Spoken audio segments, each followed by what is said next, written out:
Hai semuanya, apa kabar? Sehat, sukses, bahagia selalu ya.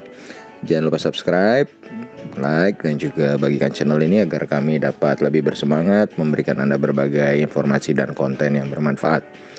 Bagi Anda yang telah mendukung kami selama ini, kami ucapkan terima kasih dan kami doakan Anda selalu mendapatkan kesehatan, rezeki, dan kebahagiaan yang melimpah.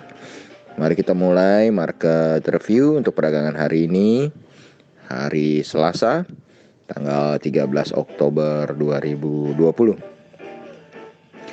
Pada market outlook tadi pagi kami sempat mengatakan bahwa hari ini kemungkinan besar IHSG akan mengalami koreksi dengan berada dalam teritori merah tipis. Dan ternyata itu hanya berlaku sampai istirahat paruh pertama atau babak pertama IHSG. Kemudian di babak kedua IHSG tiba-tiba naik dengan tajam. Walaupun sebetulnya ada demonstrasi cukup besar di Jakarta, demo 13.10 yang menolak UU Cipta Karya. Dan kalau kita lihat dari berita-berita yang beredar hari ini, berita yang cukup menggembirakan adalah yang pertama, Bank Indonesia kembali mempertahankan suku bunganya tetap di 4%. Jadi BI repo rate akan tetap dipertahankan 4% sampai 1 bulan ke depan. Kemudian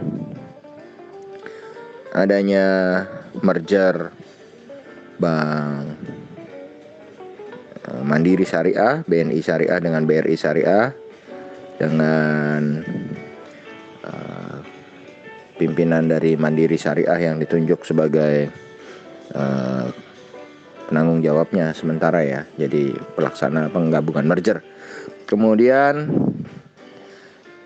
yang juga menjadi berita hari ini adalah vonis penjara seumur hidup bagi para pejabat Jiwasraya yang terlibat skandal Jiwasraya.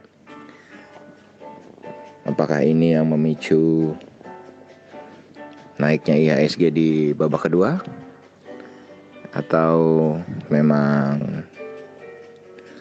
hanya karena sentimen kenaikan market Amerika?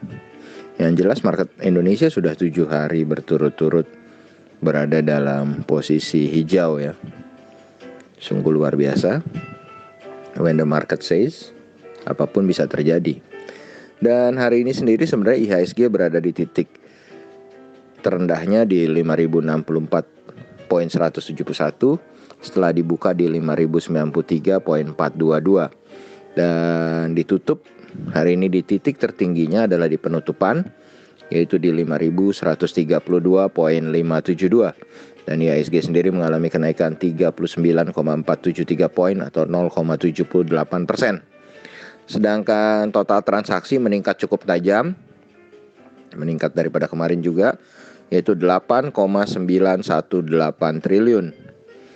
Tercatat 198 saham menguat dan 213 saham melemah. Dan hari ini investor asing kembali mencatatkan jual bersih atau net foreign sale sebesar 55,69 miliar rupiah. Apakah ini sebagai pertanda bahwa investor asing sudah mengurangi tekanan jualnya di IHSG? Ya, kita masih harus menunggu. Dan kalau kita lihat saham yang paling banyak dijual oleh investor asing hari ini adalah saham Bank Mandiri atau BMRI. Total net foreign sale-nya sebesar 58,4 miliar. BMRI hari ini naik 50 poin atau 0,89% ke 5.675. Di posisi kedua ada TLKM, net foreign sale 28,2 miliar dengan tidak mengalami perubahan harga di 2.730. Posisi ketiga ada BSDE, net foreign sale 27,1 miliar, tidak berubah harga juga di 795. Nomor 4 ada INKP, net foreign sale 26,6 miliar dan menjadi satu-satunya saham di bagian net foreign sale yang mengalami pelemahan, yang melemah 150 poin atau 1,71% ke 5.625. Sedangkan Di posisi terakhir ada Astra International Indonesia dengan net foreign sale 25,4 miliar, dan saham Astra sendiri naik 40 poin atau 0,85% ke 4.740. Dan yang mengalami net foreign buy yang terbanyak adalah TOER 31,7 miliar rupiah net foreign buy-nya. Harga TOER tetap di 1030.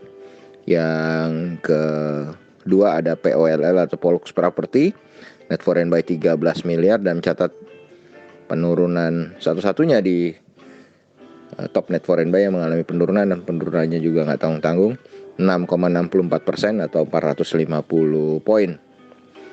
Polux Property saat ini berangkat di 6.325. Di tempat keempat ada KLBF net foreign buy 5,2 miliar rupiah, naik 5 poin atau 0,32% ke 1.585.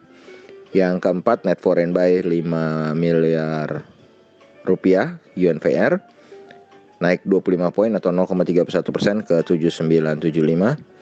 Dan di tempat kelima ada saham yang baru saja digugat pilot, yaitu Ace Hardware atau ACES, net foreign buy 4,2 miliar, mengalami kenaikan 40 poin atau 2,52% ke 1.630. Kemudian kalau kita lihat kurs rupiah hari ini, rupiah melemah cukup dalam ya, 114 poin atau 0,78% ke 14.805 rupiah per 1 US dolarnya. Sedangkan harga emas hari ini adalah 1921,60 atau mengalami penurunan 0,06%. Harga emas dunia 1921,60 US dollar per troy ounce, sedangkan untuk di rupiahnya adalah 914.666 rupiah. Dan kalau kita berpindah ke market Asia, maka Indonesia nampak menjuarai market Asia hari ini dengan, jika dibandingkan dengan market lain. Kalau kita bandingkan, yang paling dekat adalah kenaikannya indeks STI atau Straits Times Index Singapore yang mengalami kenaikan 0,43% atau 10,850 poin ke 2.563,270. Kemudian indeks Nikkei 225 Tokyo mengalami penguatan 0,18% atau 43,090 poin ke 23.601,779. Sedangkan Shanghai Composite Index dari negara China ini juga menguat tapi sangat tipis, hanya 0,04% atau 1,28 poin ke 3.359,750. Dan kalau kita lihat saat ini memang DXY yang menguat atau dolar indeks yang menguat 0,12% atau 0,11 poin ke 93.180. Memang menjadi salah satu sentimen yang melemahkan beberapa indeks, termasuk indeks Eropa yang baru saja dibuka, di mana Xetra DAX Frankfurt atau GDXI, indeks dari negara Jerman ini mengalami pelemahan 0,28% atau 37,050 poin menuju ke 13.101,320.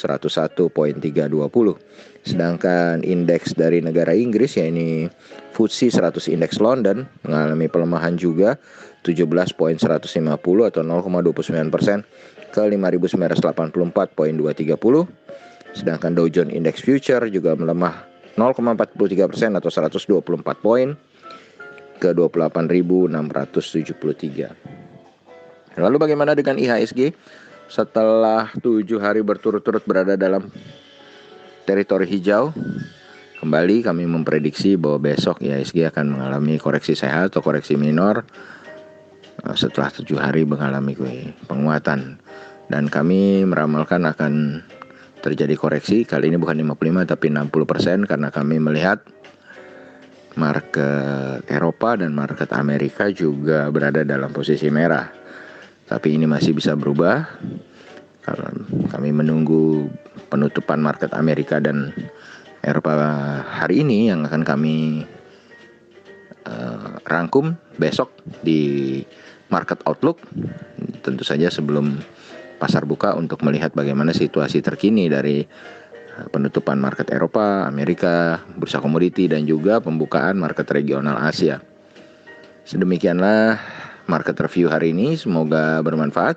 Tetap sehat, tetap semangat, maju terus dalam mencapai profit maksimal di pasar modal Indonesia, dan jangan lupa untuk selalu berusaha bahagia.